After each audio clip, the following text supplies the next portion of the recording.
people. Thanks for being here with me for a minute today.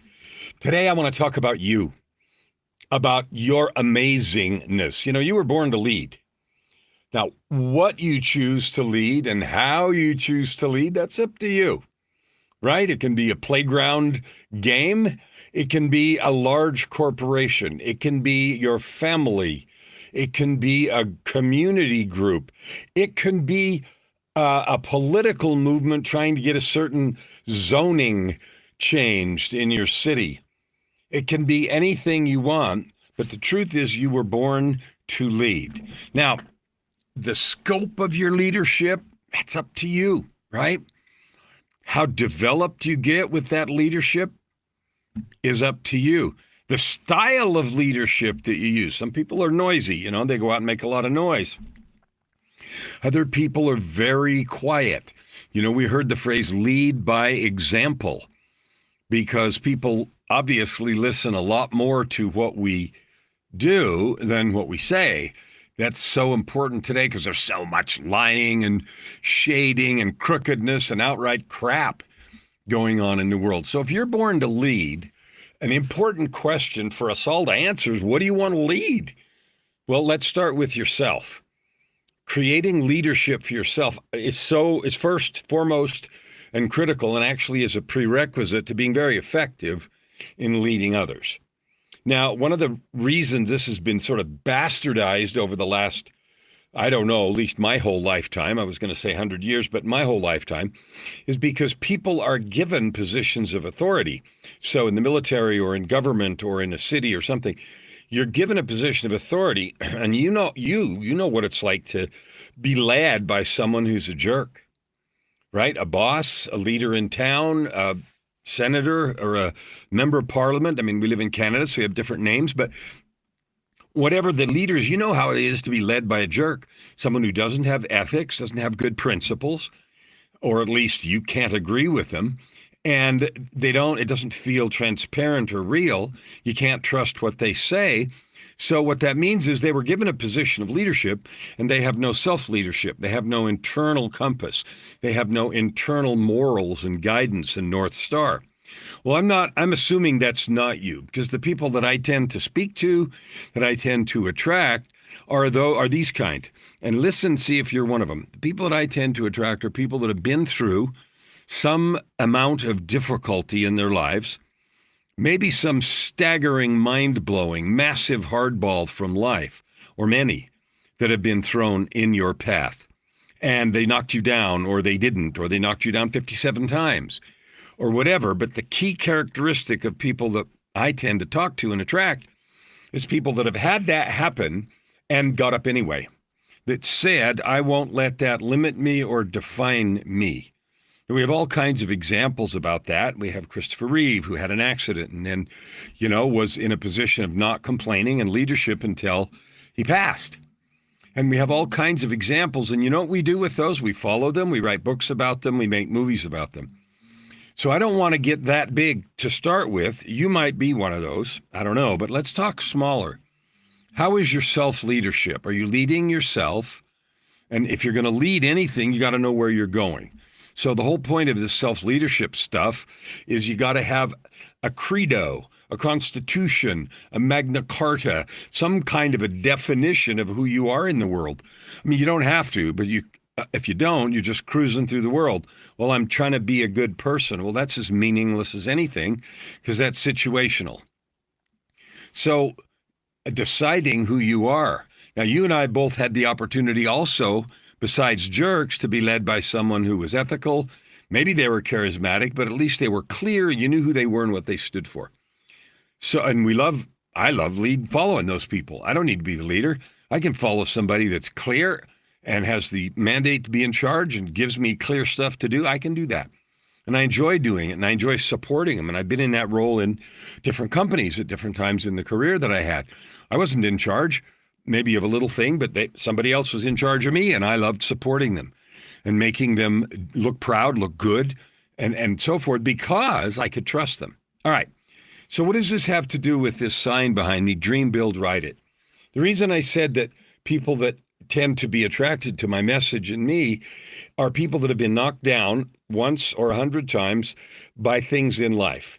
Maybe it was a situation you were born into.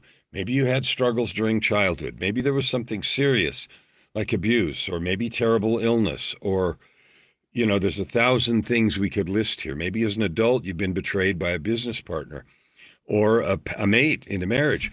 Whatever it is, you tend to have had one or more of those things, and you tend to get up and say, I'm not going to let that define me.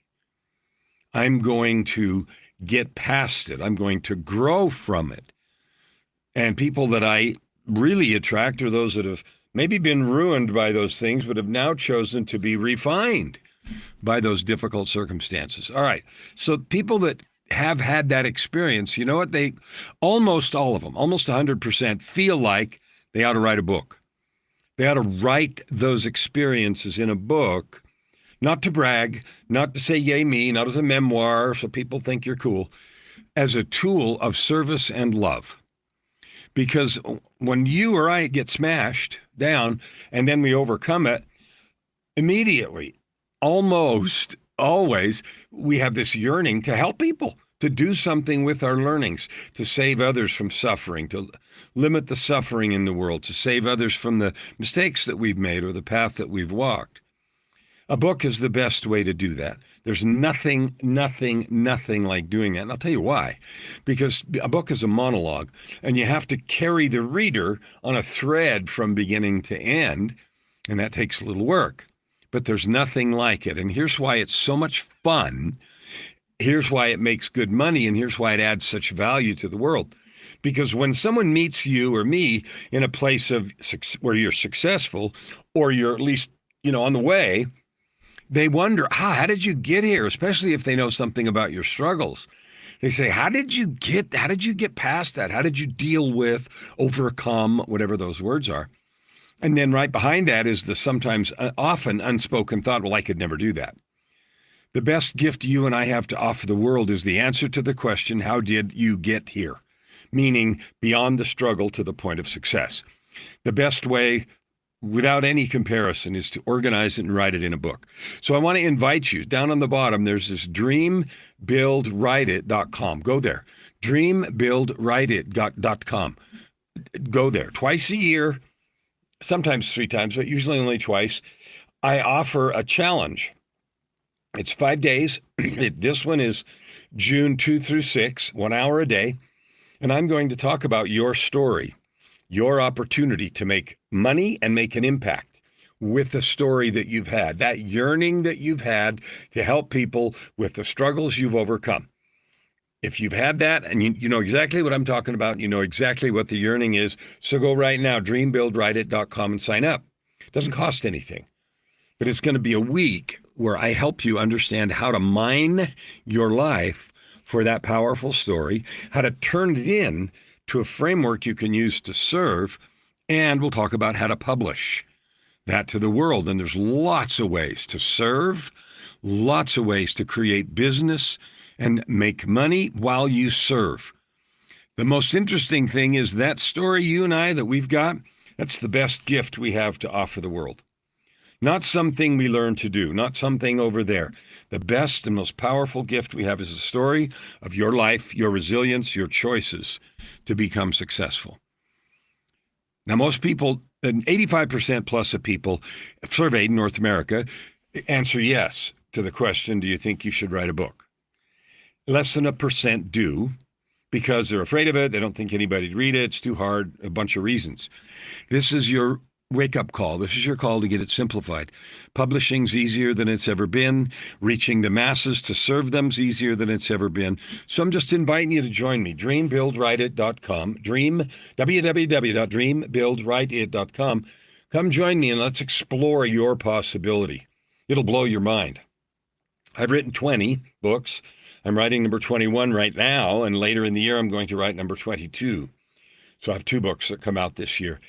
And there's nothing like it. To do some soul searching, to discover your own greatness and realize the truth of what you've got to offer the world. Love it. Can't wait to see you there.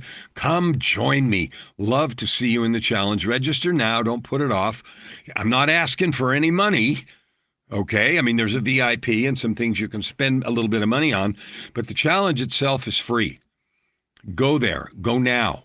If you have felt the yearning to write that book, this is your opportunity to get guidance, help, and the best system on the planet to get it done and get your story to the world and in a form where you can serve and create cash. See you tomorrow.